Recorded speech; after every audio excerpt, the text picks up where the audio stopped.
یکی از مشکلات این بود که چون هیچ سامانه‌ای وجود نداشت و هیچ سیاست دقیق تحصیلی و آموزشی تو کشور وجود نداشت، معمولا مدارس آموزش پرورش ها شروع کردن ثبت نام کردن.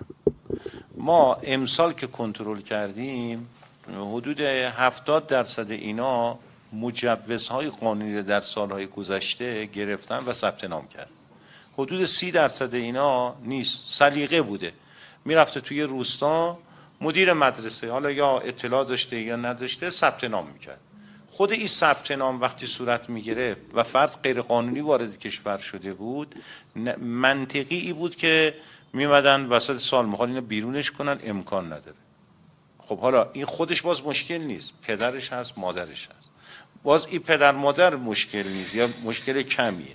اینا به دلیل اون شناسنامی که ندارن میاد 10 نفر دیگه هم میگه این خواهرمه، این برادرمه، اینه. شما هیچ سندی، شناسنامی، هویتی نداری که بتونی تمیز بدی که این واقعا هست یا نیست. ببینید همه اینا منجر به این شد که بیاد ساماندهی بشود یک پارچه به صورت متمرکز توی سایت، مدارک هویتی اینها تشخیص داده بشه. وقتی تایید شد، تایید میره مستقیم به صورت یه وب سرویس به وزارت آموزش پرورش، وزارت آموزش خیلی راحت این را ثبت نام میکنه و میره مسیرش. خب یه بخشی باقی میمانه، اون بخشی است که غیرقانونی وارد کشور شده. خود من به صورت یک شهروند اگه بخوام فرزندمو ببرم توی یک مدرسه ای ثبت نام کنم، تا مدارک هویتی من، تا اطمینان، تا نمیدونم 10 ها چیز تعیین نکنه، خب حالا چگونه میشه که من کشورم رو رها کنم یه فردی از بیرون بیاد که نمیدونم کیه، غیر قانونی هم اومده، حالا من مثلا بیام به این خدمت بدم؟ خب نه، این ساده اندیشی است.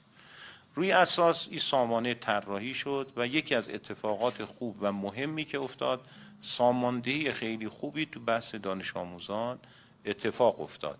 این خودش یکی از اون پازل هایی است که فلسفه وجودی سازمان را ایجاب میکنه که اون ناهماهنگی را تبدیل به هماهنگی بکنه، کار سلیقه را تبدیل به سیستم بکنه. و ما الان تقریبا هم دانش آموزان وضع خیلی خوبی دارن، هم آموزش پرورش بسیار متشکره، هم ما که متولی بحث اتباع مهاجرینیم میدونیم که الان یک وضعیت دقیقاً مشخصی داریم. فردا اگر یه اتفاقی تو کشور بیفته میتونیم خیلی راحت پاسخ بدیم، میتونیم مسئولیت بپذیریم، میتونیم صحنه رو مدیریت کنیم. ولی وقتی من هیچ داده اطلاعاتی ندارم، هیچ اشرافی ندارم، چگونه میتونم مدیریت کنم؟ این از این بابت کار ارزشمندی است که ما اینو داریم تعمیم میدیم به سایر حوزه.